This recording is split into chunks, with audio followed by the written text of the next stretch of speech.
مرحبا طلاب صف العاشر. أهلا وسهلا فيكم بدرس جديد من دروس الوحدة الثالثة بكتاب الجبر. طبعا الوحدة الثالثة بكتاب الجبر بتتحدث عن المعادلات والمتراجحات من الدرجة الثانية.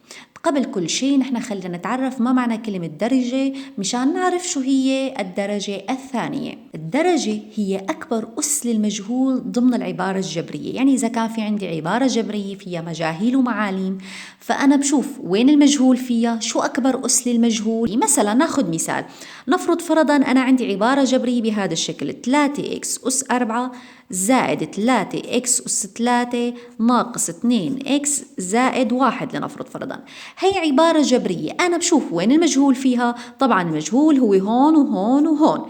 بشوف أنا شو أكبر أس موجود للمجهول، طبعا هو الأربعة، وأنا معناها بقول أن العبارة الجبرية هنا هي من الدرجة الرابعة.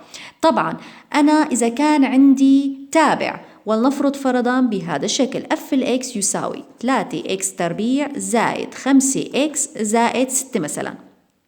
أنا هذا التابع عندي مجهول فيه واللي هو x هون و x هون. أنا بشوف شو أكبر أس للتابع أو للمجهول عفوا هون، فأنا عندي أكبر أس هو 2، ومعناها بقول أن التابع من الدرجة الثانية، ولهذا رح نركز عليه خلال الوحدة الثالثة. نجي على المعادلة. طبعا المعادلة هي مساواة بين طرفين. مثلا أنا فيني أكتب معادلة بهذا الشكل: x أس 3 زائد 1 يساوي 0. هذه المعادلة فيها المجهول هو x. شو أكبر أس للمجهول؟ طبعا ما في غيره اللي هو أس 3، معناها أنا بقول أن المعادلة من الدرجة الثالثة. لكن نحن حاليا في هذه الوحدة رح نركز على المعادلات والمتراجحات والتوابع من الدرجة الثانية، يعني من هذا الشكل. خلينا نتعرف ما معنى التابع من الدرجة الثانية وكيف بيكون شكله العام. التوابع من الدرجة الثانية بتكون يا شباب من هذا الشكل: اف الاكس يساوي اكس تربيع زائد بي اكس زائد سي. شباب هي عدد على التعيين شو ما كان يكون، هو امثال الاكس تربيع، والبي هي امثال الاكس كمان عدد، وسي عدد. طبعا وبي وسي هي أعداد حقيقية، يعني ممكن تكون طبيعية، ممكن تكون عشرية، ممكن تكون أعداد عادية وإلى آخره.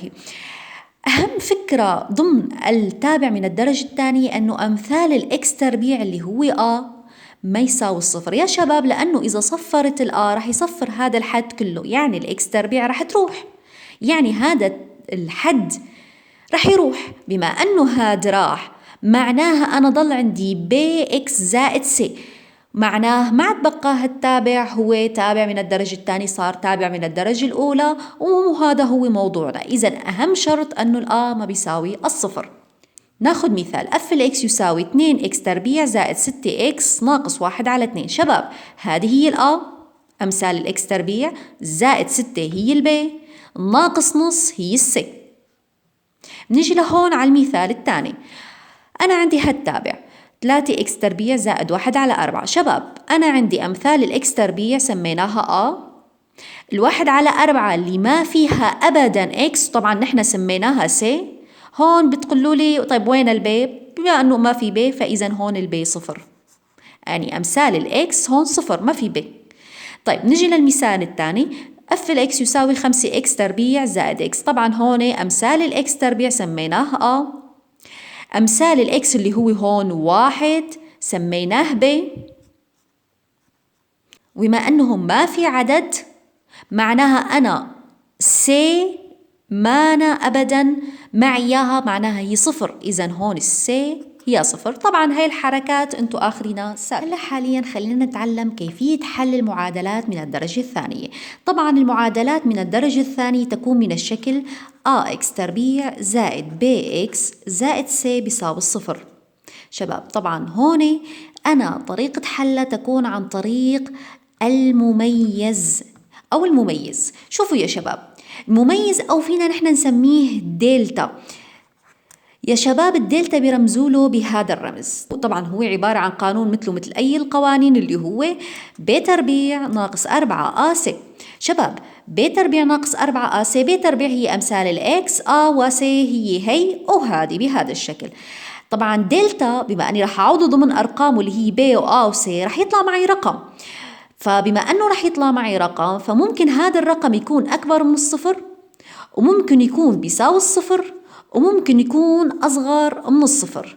شباب خلينا نبدأ بالسهل. إذا كانت دلتا أصغر من الصفر معناه مستحيلة الحل، وهي يا ريت تطلع دائما بكل المعادلات. فورا بنحط مستحيلة الحل ولا منحل.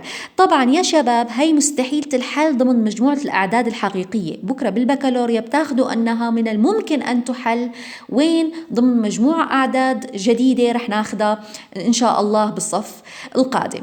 طبعا أنا لما بتكون عندي معادلة مستحيلة الحل خلاص أنا ما عاد كفية. أما إذا كان الرقم دلتا أكبر من الصفر معناها المعادلة لها حلين أو فينا نقول عنهما أنهما جذران للمعادلة.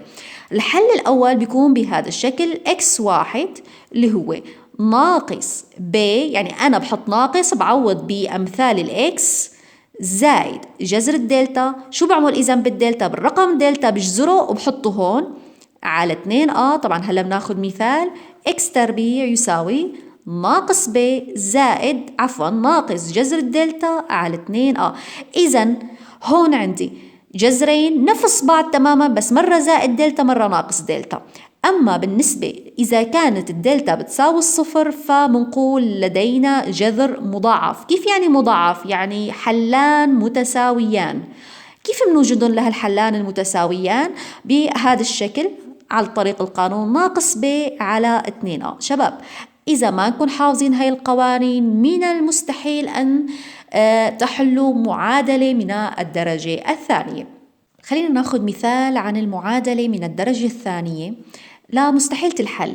أنا يا شباب عندي هالمثال x تربيع ناقص 3x زائد 4 بيساوي الصفر. هي معادلة من الدرجة الثانية، فأنا بستخدم المميز دلتا لحلها. فمميز دلتا هي ب تربيع ناقص 4 آسة، وبطبق القانون. طبعا ب تربيع مينا هون هي ناقص 3، فهي ناقص 3 للتربيع ناقص 4 مينا هون هي أمثال x تربيع واللي هي الواحد في مين السي. طبعا السي هي زائد 4 اللي هي بلا x تربيع وبلا شيء. وطبعا هون بشتغل ناقص 3 للتربيع هي 9 ناقص 4 في 4 هو 16، 9 ناقص 16 بيعطيني ناقص 7. شباب أنا طلع عندي هون المميز دلتا هو ناقص 7، فإذا هو أصغر من الصفر، فأنا بقول المعادلة مستحيلة الحل. هلا خلينا ناخد مثال عن معادلة المميز فيها ممكن أنه يكون صفر. طبعا هي معادلة من الدرجة الثانية. أنا بكتب مميز دلتا بيكون على هذا الشكل: ب تربيع ناقص 4 آسة. طبعا الب تربيع هون هي أمثال الإكس، طبعا هي ناقص 12 بربعة ناقص 4 مينا هي 3، السي مينا هي 12 للتربيع هي 144 ناقص 4 في 3 رح يعطيني 12 في 12 كمان 144. فإذا طرحته رح يعطيني الصفر. إذا هون الدلتا ساوت الصفر، معناها أنا هون عندي حلان متساويان من هالشكل: ناقص ب على 2 طبعا ناقص مين البي هون هي ناقص 12، فبتصير ناقص الناقص 12 على 2 في هي هون 3، فتصير 12 على 6 هو 2. إذا أنا حل المعادلة من هذا الشكل هو 2. يعني بكل بساطة إذا بعوض 2 هون و2 هون وبشتغل هاي العمليات الحسابية رح يطلع معي الناتج النهائي يساوي الصفر. خلينا ناخد هلا مثال تاني عن المعادلة لما بتكون فيها المميز أكبر من الصفر. طبعا هي معادلة x تربيع ناقص 7x زائد 10 بيساوي الصفر. هي معادلة من الدرجة الثانية بنشتغلها عن طريق المميز دلتا: ب تربيع ناقص 4 آسة، وبعوض ب تربيع عندي اياها هون ناقص 7، فبتصير ناقص 7 للتربيع ناقص 4 عندي اياها هون 1، سي عندي اياها هون 10. ناقص 7 للتربيع هي 49 ناقص 4 في 10 رح تعطيني 40. 49 ناقص 40 رح يعطيني 9. إذا هون المميز أكبر من الصفر. فبكل بساطة أنا عندي هون حلين للمعادلة من الشكل: الحل الأول هو x 1 يساوي ناقص ب زائد جذر الدلتا على 2 وبعوض ناقص ب عندي إياها هي 7، طبعا الب هي ناقص 7 فبتصير ناقص هي تبعية القانون، والب هي ناقص 7 زائد جذر الدلتا جذر التسعة، يعني بكل بساطة أنا بجذرها للدلتا 3، فإذا هون 3 على 2 في هون عندي إياها هي 1، بتصير ناقص الناقص 7 هي زائد 7 زائد 3 على 2، يعني رح يطلع معي الناتج 10 على 2 وبالتالي 5. إذا الحل الأول هون هو 5. بنجي على الحل الثاني. الحل الثاني من هذا الشكل نفس القانون السابق، بس بدل زائد دلتا ناقص دلتا، إذا بتصير هيك ناقص ب ناقص جذر الدلتا على 2 يساوي ناقص الناقص 7 رح تعطيني زائد 7، يعني نفس هذا القانون هيك ناقص رح حطها هون، بعدين الب هي ناقص 7 فتصير ناقص الناقص 7 هي زائد 7 ناقص جذر الدلتا. جذر الدلتا طلع معي 3 لأنه بتعرفوا انتوا 9 جذر 3 على 2 في 1، طبعا هي 1 ما غيرت. 7 ناقص 3 رح يعطيني 4 على 2 في 1 2 رح يعطي الجواب النهائي 2. إذا هون عندي حلين للمعادلة، الحل الأول هو 5 والحل الثاني هو 2. طبعا أنا هيك عندي 3 أشكال لحلول المعادلة من الدرجة الثانية، إما أن تكون مستحيلة الحل عندما دلتا بتساوي 0، وإلى حلان مختلفان تماما مثل هي المشاكل تمام عندما تكون المميز دلتا أكبر من 0، ولدينا حلان مضاعفان أو متساويان مثل هذا الشكل. ليكو هذا 2، يعني أنا عندي حل الأول هو 2 والحل الثاني كمان هو 2 متى؟ عندما يكون دلتا المميز بيساوي 0. هيك بيكون خالص درسنا حاليا، وأكيد رح نتابع بالدروس القادمة في حل المتراجحات ومعرفة الصيغة القانونية للعبارة الجبرية من الدرجة الثانية. مع السلامة طلاب الأعزاء.